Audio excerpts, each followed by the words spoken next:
C'est le mec, une nouvelle vidéo et une nouveau débrief. Aujourd'hui, débrief sur Raja Casablanca contre la JSK, c'est parti.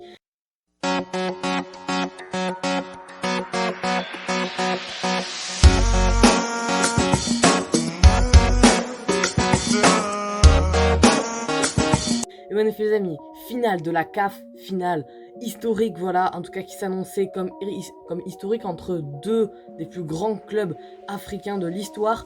Voilà, alors c'est la première fois que je fais un débrief sur des clubs africains. J'avais déjà fait des débriefs voilà, sur l'Algérie par exemple, mais des clubs algériens, des clubs, donc là en l'occurrence marocains, j'avais jamais fait. Du coup voilà, là je me prête au jeu et voilà, c'est un jeu assez beau. Je m'attendais pas à ce qu'il soit aussi bon les gars, pour vous dire la vérité, mais du coup voilà, on va débriefer tout ça.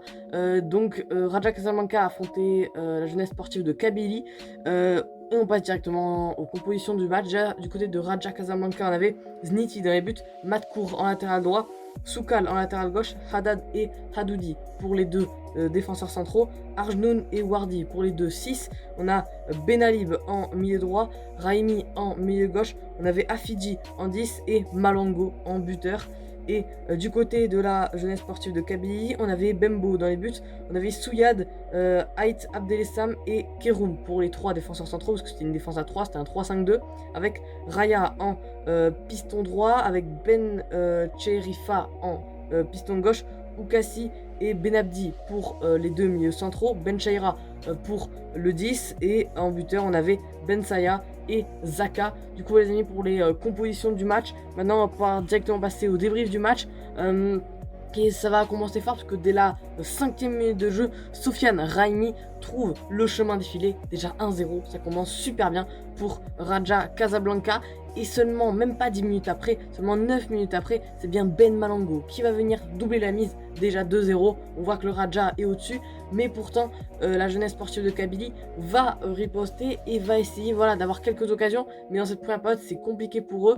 2-0 donc à la mi-temps, et dès le retour des vestiaires, 46e minute de jeu, Zaka va venir marquer le but du 2-1 pour réduire le score.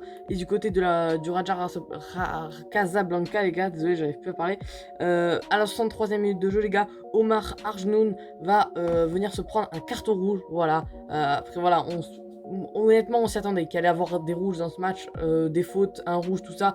On s'y attendait un peu parce que voilà, on sait qu'il y a une grosse rivalité entre ces deux clubs et que c'était une finale assez historique entre, comme je l'ai dit tout à l'heure, deux des plus grands clubs africains de l'histoire. Du coup voilà les amis, un match assez rugueux, un très beau match assez équilibré et une finale qui a apporté toutes ses promesses. Bref, c'est de la fin de cette vidéo, j'espère que vous aura plu, et les gars, seule chose que j'ai à vous dire, c'est salut.